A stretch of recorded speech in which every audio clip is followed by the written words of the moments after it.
شكرا يا ربي شكرا هديت قلبي شكرا نورت دربي شكرا شكرا يا رب شكرا يا ربي شكرا هديت قلبي شكرا نورت دربي شكرا شكرا يا رب شكرا يا رب يا منزل القرآن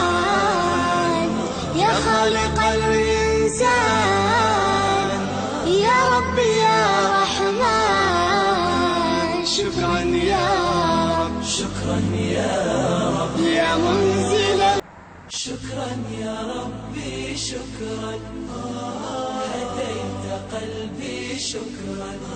نورت دربي شكرا شكرا يا رب شكرا يا ربي شكرا هديت قلبي شكرا نورت دربي شكرا شكرا يا رب شكرا يا رب يا منزل تفتح محمد علسو والله واسكيف في عنا الحمد لله ماشي هو الدكان كي جوهري سومالي laga furo hela saala magaaladan qab ahaanteeda markaan alxamdulillah aad baan soo dhaweyn ugu kulanay dadkii aad noo soo dhaweeyeen wallahi laba bil bis saddexda noo socoto wallahi Soomaalida waa iska fiicannahay dad isjecel joogo meeshan aad u wanaagsan waxyaabo badan aan sameeynaa sida community amal waxyaabahaas oo kale waxyaabo badan oo ku tala jirnaa inaan habeeno insha misato inaan habeeno ku tala jirnaa qamaqaabadeeda waa ku jirnaa hadeertaan iyo dugsigii waxyaabaha dhan ilmihi yarka wax lagu baray bismillah aad baan u salaamayaa dhammaan taageerayaasha iyo dadka kugu xidhan halkan joogna maanta waa Halasaale anigu reer Hala Malihi laakiin reer Leipzig baan ahay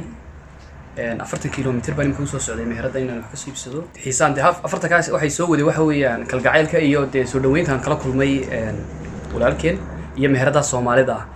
waa meherada noogu dhow ee ay Soomaali leedahay ta kale Berlin bay ku taala laakiin anaga waxa noo dhowtaan Hala 40 kilomitir baan soo socday imkaan 40 baan ku noqonay soo dhana waxa ay kala qiimo badan soo dhaweynta iyo wanaaga aan kala kulmay iyo Soomaalimada iyo waxyaabo badan oo aan Soomaaliya isticmaali jirno maanta ku hayno ما شاء الله مركا وحي سوماليا ku isticmaali jirtay oo laga daba keenay adna ka daba imid waa la soo tahriibay iga soo daba tahriibana wala soo tahriibay imka alaabtii marka aad baan ugu faraxsanahay waan rajaynayaa insha Allah inuu iyagana deebal magaaladeedana branch kale aan ku yeelano ما شاء الله ana salaamaya dhamaan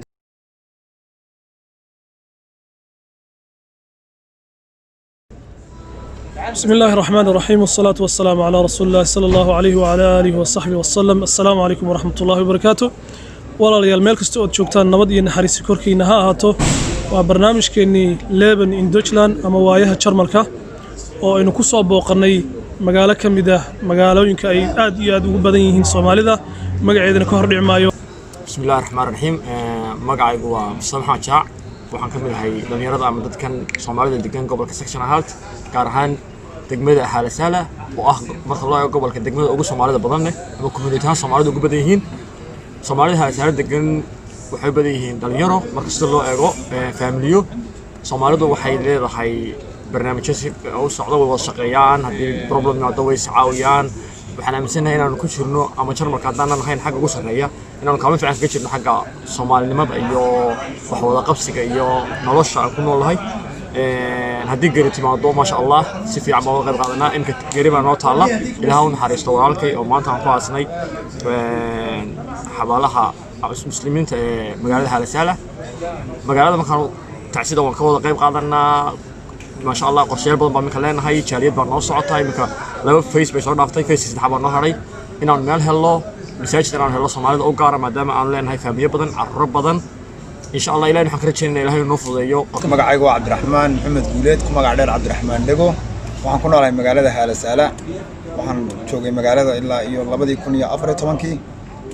برنامج وحن مات كالي دونا ننا وعلنا هين صاحبه هين لونيتي محمود عبد عمر وما مع كل التضباط كودي دي كوغريودي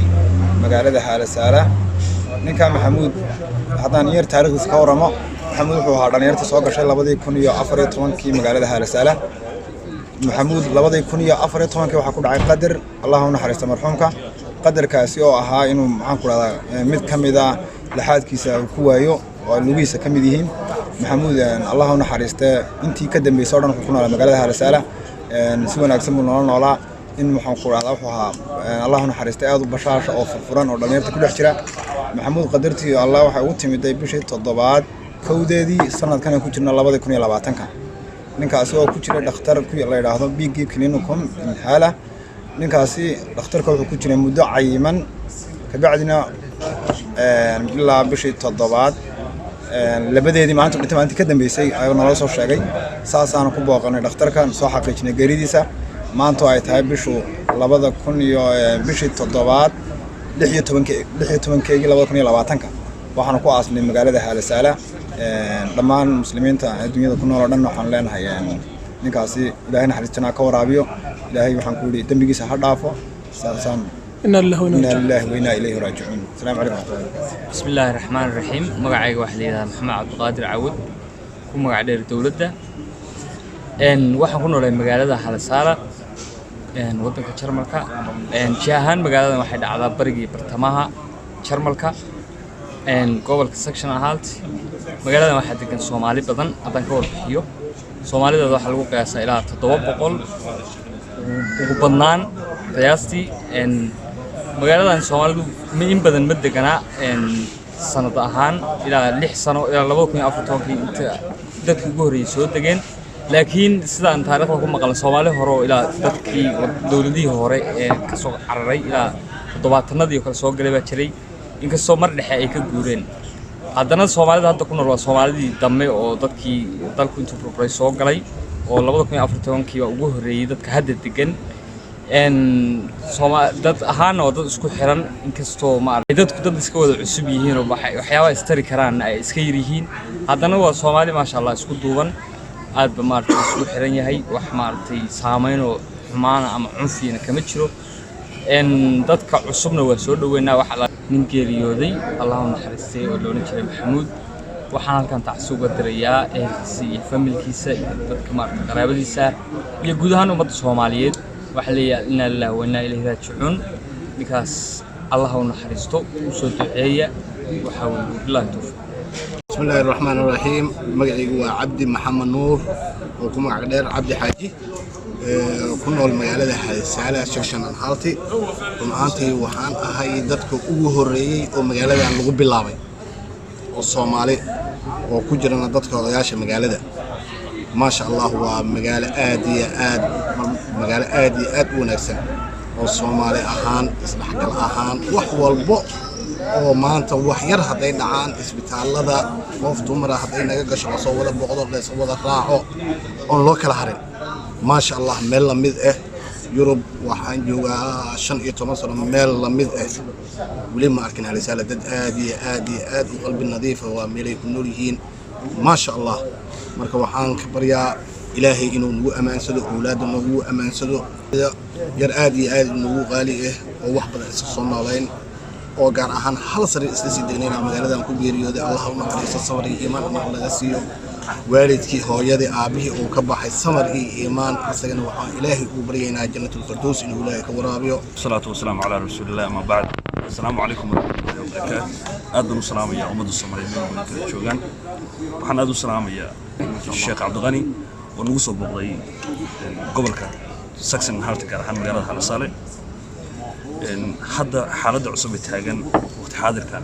وير ولا الصومالية المجال هذا تجنا وكل يوم تيكون جريودي بشرط ضباط كودي دي لحية طبعا كبشرط ضباط ما أنت أسك سيجا بجوده أي حي الصومالي بدنا المجال هذا تجنا يا دكتور قبقاتين ولا كان الصوماليين ونوصل بقضي أرنكا يوحوي وعي جلين كله ay u baahan tahay magaalada waxaan tacsi diiran u dirayaa ummadda Soomaaliyeed dhammaantood meel walba kala joogaan reer Germany qofka maanta ku dhintay Haalasaale wuxuu ku dhintay Berlin qofka Berlin ku dhintaana wuxuu ku dhintaa Tringen ama Erfurt oo kale tusaale waxaan tacsi u dirayaa waalidkii uu ka dhintay carruurtii ka tagay eheladii dhammaan waxaan leeyahay samir iyo iimaan ilaahay ha naga wada siiyo kaligiin idinku muusan dhiman annagoo dhan buu naga dhintay إن الله وإنا إليه راجعون بالله السلام عليكم ورحمة الله وبركاته ما شاء الله